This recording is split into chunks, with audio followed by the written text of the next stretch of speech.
I wanted to review better movies. This ain't it. Oh, what happened, man? Mm-hmm. It's back because I keep forgetting to drink out of this.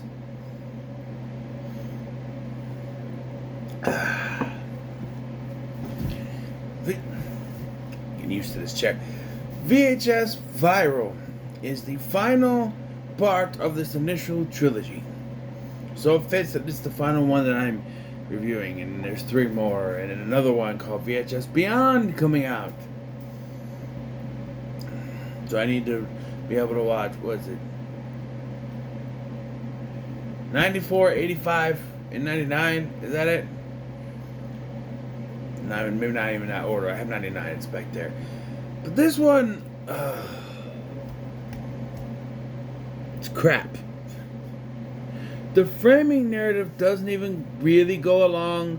I mean, it tries to connect it to the previous two, but the whole framing narrative of the first two were that people were watching these VHS tapes and weird things were happening.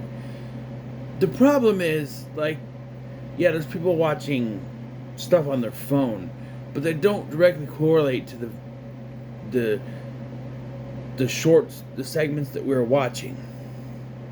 And this one has even less segments with only 3 segments, and they're not the best. And I am kind of trying to figure out which one is the best because none of them are good. I actually think that the wraparound segment is the best of these, which makes me want to apologize to Josh Spiegel for saying he shouldn't count them, but this wraparound segment feels different. It feels like its own story, where the other two were just like setups to watch more videotapes and keep the segments going. This one feels like a narrative story throughout the film, which is why I'm going to talk about it last. So our first segment comes called Dante the Great, which just makes me want to yell out, Doheny! Dragon Josh reference. His real name is Josh, but this is about a magician who came from nowhere. He used to live at the trailer park till he found a special cloak. And he started doing magic tricks, and then he found out that this cloak needs sacrifices, so he was hiring these female assistants and killing them off as sacrifices for him to keep doing the magic. Eventually he does get arrested, but like his latest assistant is the one that turns him in, and like she's trying to tell them about the magic cloak, and the cops don't believe her until she's like sucked through a chair to where this guy is, and then he's like taking care of these SWAT dudes with magic. At one point he even swaps with the SWAT dude, which leaves the cloak away from him. So the assistant girl, Carly I think her name is, goes after it and tries to use it against him, which it does. She activates this rope trick that sucks him into the cloak, so then she tries to burn it, and it doesn't work, and it gets her. A cloak kills her. And that's, yeah, pretty much it. Yeah. Kind of stupid, but I don't know.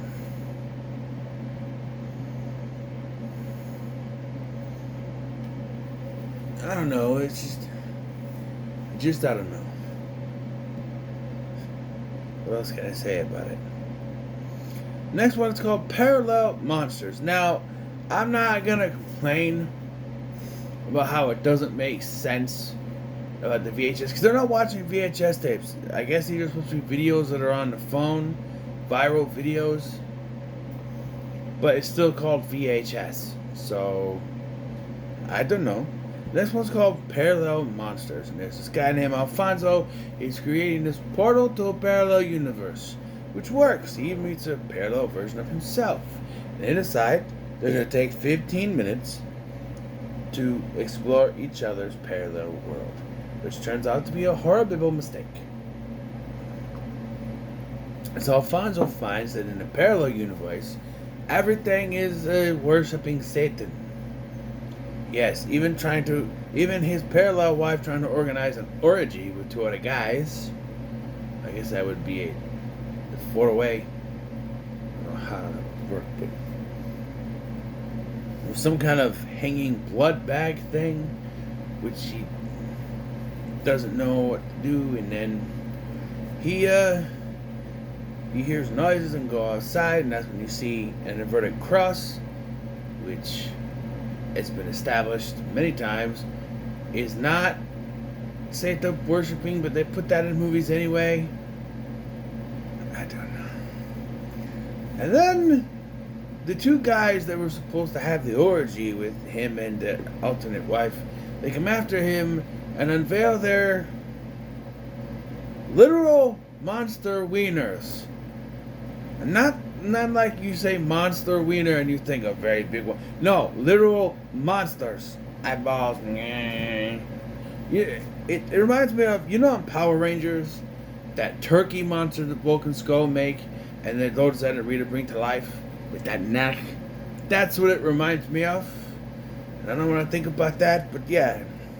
So, our Alfonso kills them. Meanwhile, other Alfonso sneaks into the real Martha's room. His monster wiener. Something bad is going to happen. So he goes back into the house, and this is where it's revealed that, well, the women have their own version. Think of it as like a monstrous Venus flytrap. Yeah, and I don't even want to know how sex would work. But so she's like this, and I missed the first. I'm like, what? And everyone went, no.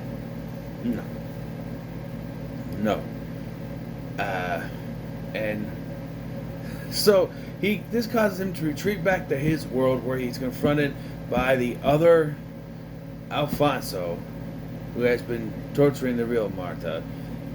Alternate Martha kills him with her Venus flytrap, and then our Alfonso closes the gate. And this is what made me roll my eyes. Now this whole thing is in Spanish, and that's fine. It's all in one language, unlike that Indonesian one, which was still the best one of that movie. But yeah. But what I don't like is the ending. So he gets back, he's closed the thing, he's not going to go back in, and he's back with his wife, but she doesn't know there was any kind of thing, so she thinks it was actually her husband trying to kill her with his monster wiener.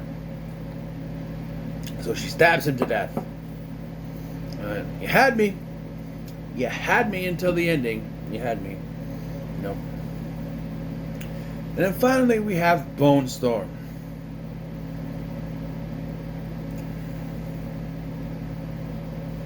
A group of skaters go to Mexico and accidentally summon monstrous creatures that kill them, except for two that get away. There it is. Yep.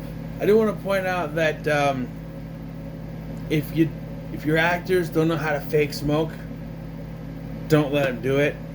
These guys are terrible. They're pretty much teenagers at this point, but they're trying to look like, oh, we're cool, we're smoking, but they're not doing it right. There's a certain way you can fake smoke. I don't smoke in real life, but if you give me a fake cigarette for a movie, because I've been around people who smoke, I could do it. You know what I mean? Realistically. But no. So they're skateboarders, right? And they want to have the greatest skateboard of all time. So this dude Taylor says, hey, I know a place in Tijuana. They say it wrong. They say Tijuana. It's Tijuana. In Tijuana, that you could skate. So they go down there. They get the stuff, fireworks and all that. And they go to this place to skate. Of course, there's pentagrams all around. And Taylor biffs it. Bleeds everywhere. And that starts to boil and summons the monsters. And, like I said, two of them do escape. But Taylor died easy. But monster, we get to see the inside of it. Pretty cool. But yeah, that's pretty much it. The wraparound is the best story. So it's this couple. This is the wraparound. This couple, Kevin and Iris. Kevin is, of course, obsessed with filming everything. He's filming his girlfriend. She's fine with it at first, and then she starts to get annoyed by it. You can see this to the loving, thing. Of course, we get a zoom on the boobies, but we don't get flat out start with boom, naked tits in our face. No, it's very subdued, which tells you that the quality of this thing, well, the quality of intent, like the quality wise, like of how much care they want to put in this. How do I say this? The quality of sleaziness went down. Like there's less sleaziness than the first one. How the second one started with a pair of tits in your face, but like this one, well, there's one part that feels like they put in it, but it's not really even tits either because they don't show them. But they got some decor. But like, some time passes and there's a chase that he's watching on TV, and he realizes it's going by his house, so he starts trying to film it. As the wraparound segment goes on, he realizes that it's going around in a circle, vicious circle, maybe, and the girlfriend seems to disappear. So now he's trying to find her while chasing down this thing. He even tries to convince other people, oh, it's just going around in a circle. That's all it's doing. And yeah, eventually he crashes. But like, it's a point of view thing. Point of view, like from the camera view's point of view. And then like after the third part, so there's there's supposed to be there was supposed to be another segment, but it was taken out because it wasn't found footage. It didn't fit the rest of it. If you buy the DVD, it would play after the credits, but it wasn't on the version I watched on Tubi. So he goes from Bone Storm to another interlude to the ending because it skips that short. So after Bone Storm, it cuts to this dude recording this woman in a cab, and she's like stripping, and I'm like, okay, here's the sleaze. But she only gets down to her underwear before she pulls a gun on the dude and says, "You remember me?" Because apparently he filmed her before, and like she wants the video back, and so she pulled a gun on him. But this doesn't matter because a cop car crashes into them, killing them. It just makes no sense. I don't know why this was there, because I don't know. Then we cut back to a man, Kevin, who finds the truck, and inside the truck is a bunch of TVs with playing various videos that has been throughout this franchise so far. In fact, at one point on his phone, or on a phone, you could see the siren from the first movie. Yeah, but he's here, and his girlfriend supposedly is on the screen telling him to upload him, so that everyone can see these viral videos and everything, even though it's making people go crazy, have bloody noses and turn into zombies and stuff, like real end of the world type stuff. Dogs and cats living together, mass hysteria. He does it anyway because she keeps like beating herself up or something. He does it, and he goes outside and realizes that wasn't his girlfriend because she's dead outside. Yes. And then we get a view of the skyline with lights flickering and shit's happening, and that's it. This was the end. Hold your breath and count to 10. No. And then they rebooted it with another trilogy and another one, presumably. But yeah, this is definitely the worst, and I would say it's not worth your time unless you want to see how this first trilogy ends. Then by all means, watch it. Other than that, it's not worth your time. Watch the first two. It's really not worth it. It's every bit as bad as people say it is. So yeah, don't don't worry about it unless you want to see how the trilogy ends. Yeah, so there it is. I finished the first VHS trilogy. Now to move on to something else. Anyway, what are your thoughts on VHS Viral? Let me know in the comments. Make sure you like, share, and subscribe. I did wonder before I watched this why they didn't call it VHS 3. Why change it, right? In hindsight, it does feel kind of stupid because of the way that these things work. Because of VHS 1, VHS 2, and VHS Viral. The next ones are all numbered by year. Was it like 94, 85, 99, right? 85, 94, 99, whatever. By years, and there's VHS Beyond. I'm assuming some with that. So, calling it VHS 3 would have made more sense, but I do get the viral in the name as it pertains to this movie. So, yeah.